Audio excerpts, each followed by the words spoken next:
لیکن ہم اس کو چیف کو اپنے جو ہے نا اس کے اوپر آنچ بھی نہیں آنے دیں گے، اور ڈٹ کے کہتے ہیں کہ نہیں، جاتا ہے جہنم میں جائے ملک، لیکن ہم نے نہیں جو ہے نا اپنی اصلاح کرنی، پھر جاتے ہوئے دوسرا بھی کرتا ہے۔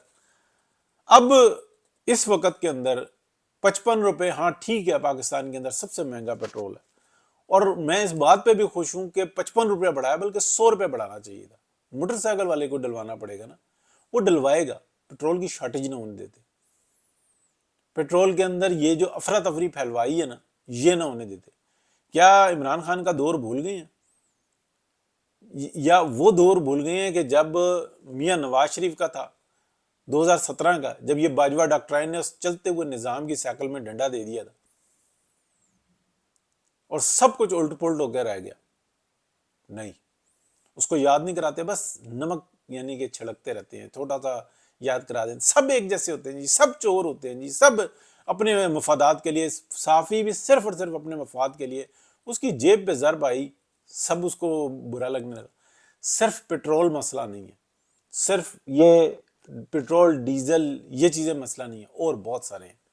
حکومت نے اچھا کیا ہے، 55 روپیہ بڑھایا، لیکن حکومت نظام کو سیٹ رکھنا چاہ رہی ہے۔ لیکن اس وقت میں کیونکہ صافی کو اپنی گاڑی میں پیٹرول مہنگا ڈلوانا پڑ رہا ہے، اب اس نے حلل حلل مچائی ہوئی ہے، بجائے کہ لوگوں کے اوپر، لوگوں کو اس بات کو سمجھائیں کہ اس وقت پوری کی پوری دنیا جو ہے نا ایک بڑے بحران کا سامنا کر رہی ہے، اور یہ پاکستان جو ہے نا یہ میئرز لے رہا ہے۔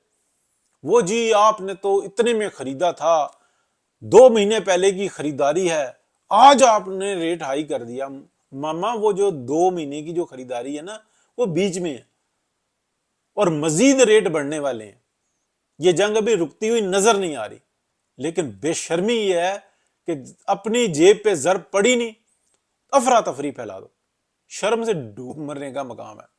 لیکن یہ صافی نہیں ڈوبتے، مرتے نہیں، اس لیے کہ ان کو پتہ نہیں کس کی قبر میں جانا ہے۔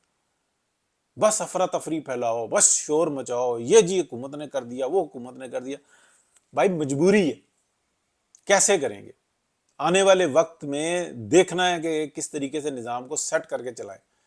اس وقت میں پاکستان دنیا کے اندر بہادری کے ساتھ جنگ لڑ رہا ہے، چیف آف آرمی سٹاف بھی بھاگ دوڑ کر رہے ہیں، ان کی ایک اپنی ویلیو ہے، حکومت بھی بھاگ دوڑ کر رہی ہے، ان کی اپنی ایک ویلیو ہے، اور کس طریقے سے اس بحران کو سنبھالنے کی کوشش کر رہے ہیں کہ امریکہ اور اسرائیل چاہتے تھے کہ مڈل ایسٹ، ایران سب آپس میں لڑیں اور ہم سب کو اسلحہ بیچیں، اس کے اوپر قبضہ بھی کر دیں، آخر میں جناب ہم تہس نہس کر کے رکھ دیں۔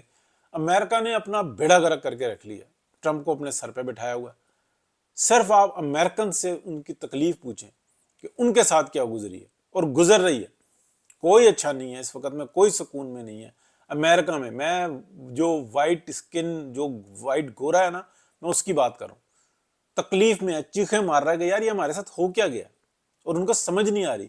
اتنی زبردست قسم کی وائس میجک کی مینوپولیشن ہے، پکچر میجک کی مینوپولیشن ہے، جس کے بارے میں 2018 سے بات کر رہا ہوں کہ یہ جو جنوسائیڈ ہو رہا ہے یہ فلسطین میں نہیں ہو رہا۔ 3000 سال کی ہسٹری دیکھیں، وہاں پہ تو یہی سب کچھ ہوتا رہا۔ ہر 100 سال کے بعد ایک نیا ڈرامہ لگتا ہے، جیسا ابھی لگا ہوا ہے۔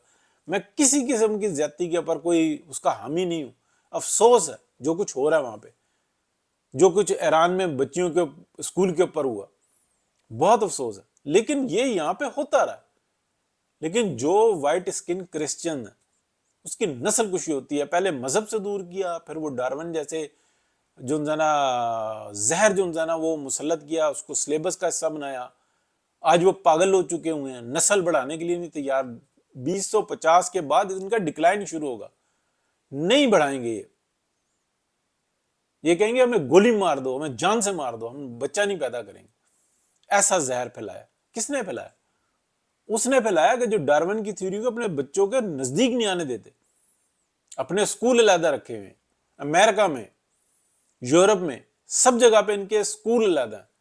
یہ اپنے بچوں کو اس کے نزدیک نہیں، اس کا لٹریچر نہیں بالکل بتاتے، اس کے اوپر ہنستے ہیں، تھوکتے ہیں کہ ہم نے وہ وائٹ اسکن کرسچن، یہ جو وائٹ اسکن میں بولتا ہوں نا، یہ یورپ اور امریکہ ہے، اور یہ جو ایشیا میں رہنے والے ہیں ان کی تو حالت ہی کوئی نہیں ہے، ان کو تو مار مار کے جو نا دمبا بنایا ہوا ہے، ان کی تو ذہنی قابلیت ہی کچھ نہیں ہے، یہ تو بالکل ہی رہ گئے لوگ ہیں. ان سے تو لاکھ درجے بہتر جو ہے نا وہ افریقہ میں رہنے والے، افریقہ کے جنگلوں میں رہنے والے لوگ ہیں. جو قابل لوگ ہیں میں ان کی بات کر رہا ہوں، ان کو یہ زہر پلا دیا.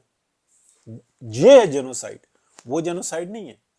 وہ تو وہاں پہ لڑائی ہو رہی ہے، لیکن اس وقت کا جو موضوع ہے نا پٹرول کے اوپر، یار لعنت بھیجو سب سے پہلے کہ اپنی جیب بھاری ہونے کے اوپر جو نا کی وجہ سے ہم موٹر سائیکل والے کا احساس ہو رہا ہے. منیب فاروق کو موٹر سائیکل والے کا احساس ہو رہا ہے. اندازہ کرو، ان کی چربیاں دیکھو، ٹاؤٹ ہے نا، ہر وقت بیٹھتے ہیں ان میں. خدا کے بعد اگر کوئی ہے تو وہ فوج ہے، اس کے اوپر کوئی زوال نہیں ہے. ایک حکومت چور ہے، دوسری بھی چور ہے اپنے ذات کے لیے. پی ایم ایل این نے اپنی سیاست کی، اپنی ہر چیز کی قربانی دے دی، اس ملک کو بچایا، لیکن ایک شکر کا کلمہ نہیں. کیونکہ ٹاؤٹوں میں ٹاؤٹ ہیں خود، اور بیٹھتے ہیں ان کے اندر جو خدا کے بعد اپنے آپ کو کہلواتے ہیں. پتہ نہیں کس دن وہ کلیم کر دیں کہ نعوذ باللہ. حالانکہ سب کو زوال ہے. 2% کی نہیں رہی تھی. 3 دفعہ میاں نواز شریف نے ان کی عزت بچائی ہے. 2 دفعہ پہلے اور 1 دفعہ یہ. اللہ تعالیٰ نے یہ عزت دی ہے میاں محمد نواز شریف. گھروں سے نہیں نکلتے تھے وردیاں پہن کے جی ایچ کے جانے کے لیے، سادی گاڑیوں میں جاتے تھے، پھر جی ایچ کے پہنچ کے وردیاں پہنتے تھے.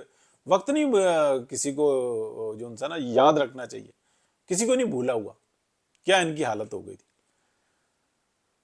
پھر بتائیں جناب، او ہو اس کا اقتدار، اس کا اقتدار، سب کے اوپر جناب سب سے اوپر یہ، ان کو زوال ہی کوئی نہیں ہے. نعوذ باللہ، یہ زوال نہیں تھا. بہت شکریہ جی، اللہ حافظ.